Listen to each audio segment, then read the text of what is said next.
तो नमस्कार मित्रों, मैं रोशन कुमार, स्वागत है आपका हमारे यूट्यूब चैनल विजय पथ में।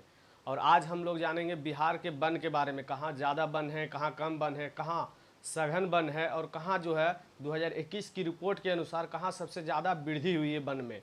तो चलिए आज जानते हैं बिहार के वन स्थिति रिपोर्ट के बारे में। जो अभी हम लोग के पास जो आंकड़ा है वो 2021 का है और ये प्रत्येक 2 वर्ष में होता है। 2023 में होगा लेकिन अभी तक हुआ नहीं है। तो देखते हैं सबसे पहले बिहार वन स्थिति रिपोर्ट। तो वन स्थिति रिपोर्ट जो है 2021 में यह 17वीं रिपोर्ट थी और 17वीं रिपोर्ट थी। और यह कब से लागू किया जा रहा है? तो 1987 से ऐसा किया जा रहा है गणना, और ये प्रत्येक 2 वर्ष में होता। ये जो 17वीं रिपोर्ट थी यह रिसोर्स सेट 2 जो उपग्रह होता है इससे आंकड़ा उपलब्ध किया गया था। तो 17वीं वन रिपोर्ट जो है इसको रिसोर्स सेट 2 के उपग्रह से आंकड़ा एकत्रित किया गया है। तो चलिए आगे जानते हैं कि बिहार में कितने वन हैं और प्रतिशत में भी देखेंगे और कितने वृद्धि हुए हैं। तो सबसे पहले अगर हम देखें वर्ग में तो दिया हुआ है वन आवरण। तो बिहार में वन आवरण कितने हैं? तो 7380.79 वर्ग किलोमीटर। सामान्यतः इसे 7381 वर्ग किलोमीटर भी कह सकते हैं। अगर देखें इस 7380.79 वर्ग किलोमीटर जो है इसका प्रतिशत कितना है? तो 7.84%। तो पूरे भारत में 7.8% जो वन है ये बिहार का वन है। बिहार का जो 100 में 7.8% वन है, वन आवरण। ठीक, अगर आगे देखें तो यह 2019 की तुलना में कितने वर्ग किलोमीटर की वृद्धि हुई है? तो 75 वर्ग किलोमीटर की वृद्धि हुई 2019 की तुलना में। 2019 की तुलना में किसमें? तो सिर्फ वन आवरण में 75 वर्ग किलोमीटर की वृद्धि हुई। अगर आगे बात करें वृक्षावरण में तो वन आवरण और वृक्षावरण, वन आवरण में 75 वर्ग किलोमीटर की वृद्धि हुई है। कितने? 7.84%। अगर वृक्षावरण की बात करें तो टोटल 2341 वर्ग किलोमीटर है बिहार में। 2341 वर्ग किलोमीटर क्या है? वृक्षावरण। अगर इसकी बात करें प्रतिशत में तो 2.48% है। वृक्षावरण कितने हैं? 2.48%। अगर बात करें कितने वर्ग किलोमीटर की वृद्धि हुई है तो ये टोटल 338 वर्ग किलोमीटर की वृद्धि हुई है। 338 वर्ग किलोमीटर की वृक्षावरण में 338 वर्ग किलोमीटर की वृद्धि हुई है। अगर बात करें कुल वन, अगर ये दोनों को जोड़ दीजिएगा तो ये लगभग आ जाएगा 9722 वर्ग किलोमीटर। 9722 वर्ग किलोमीटर जो है ये कुल वन है। अगर बात करें इस टोटल प्रतिशत में तो ये 10.32% है। अगर वृद्धि की बात करें तो दोनों को जोड़िए तो 413 वर्ग किलोमीटर की वृद्धि हुई है। कुल वन में कितने प्रतिशत की वृद्धि हुई है? 413 वर्ग किलोमीटर के।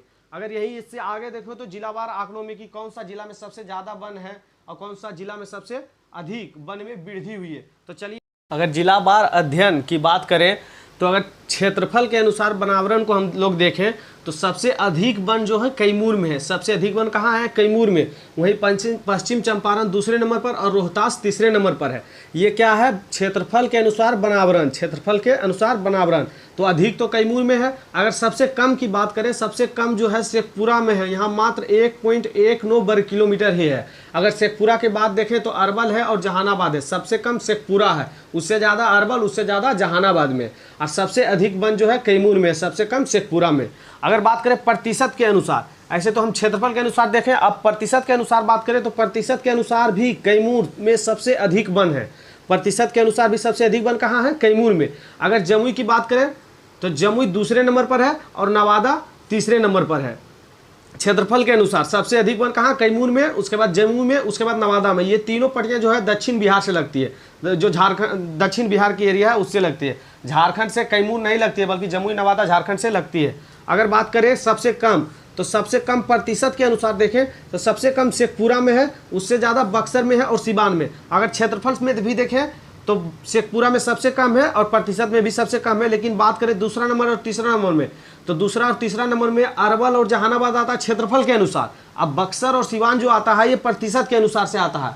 अगर बात करें 2019 की तुलना करके, 2019 की तुलना में वनावरण में वृद्धि जो देखें तो सर्वाधिक वृद्धि कहाँ हुआ? तो सर्वाधिक वृद्धि जो है बांका में हुआ। सबसे ज़्यादा वृद्धि कहाँ हुआ? बांका में। और दूसरे नंबर पर देखें तो जम्मू और गया में है। दूसरे नंबर पर जम्मू और गया में है। अगर सर्वाधिक वनावरण में अगर कमी की बात करें, सबसे ज़्यादा कमी कहाँ हुआ? तो कैमूर में, क्योंकि सबसे ज़्यादा वन अगर कैमूर में है तो कमी भी सबसे ज़्यादा कैमूर में ही आया। अगर दूसरे नंबर पर देखें सुपौल और तीसरा नंबर पर रोहतास है।